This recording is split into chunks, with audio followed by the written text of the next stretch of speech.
प्रस्तुत करते हैं NSR म्यूजिक प्रेमनगर। अगर आप नए नए छत्तीसगढ़ी गाना सुनना चाहते हैं तो हमारे YouTube channel DJ Ghanshyam Tekam को जरूर सब्सक्राइब करें। डीजे घनश्याम टेकाम।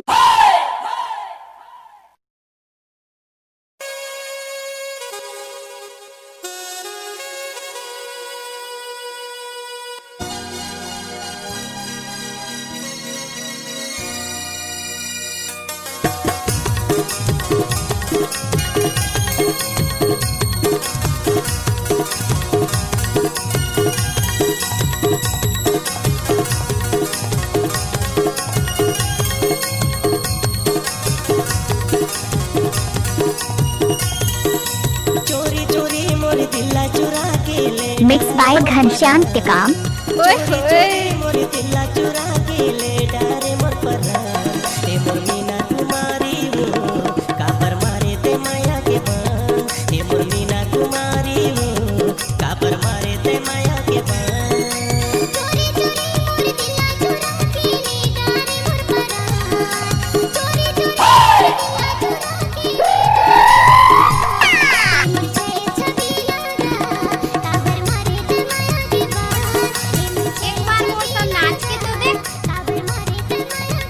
भर मत देबे।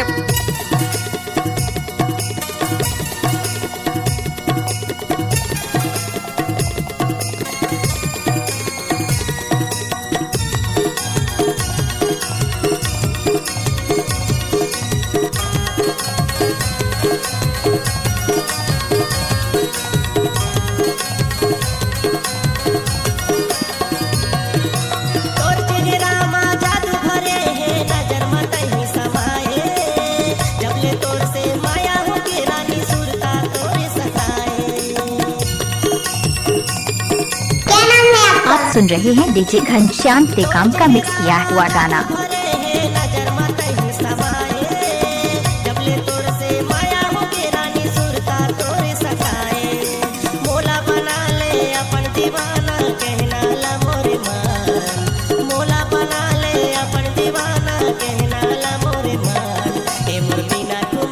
अगर आप नए नए छत्तीसगढ़ी गाना सुनना चाहते हैं तो हमारे YouTube channel DJ Ghanshyam Tekam को जरूर सब्सक्राइब करें।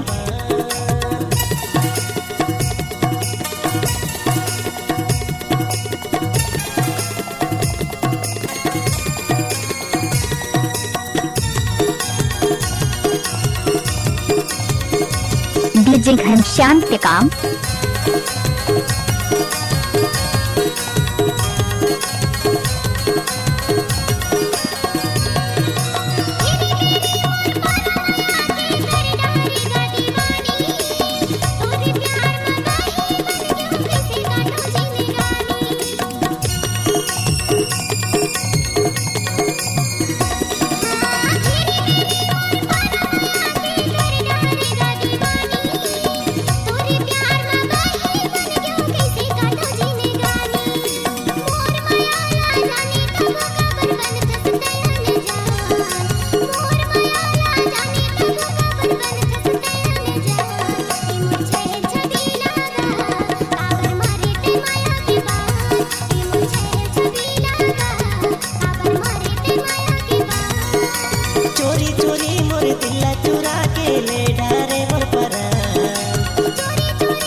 Mix by Ghanshyam Tekam. घनश्याम टेकाम।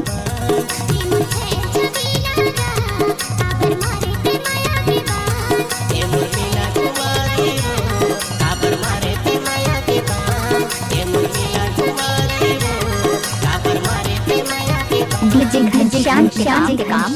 घनश्याम टेकाम।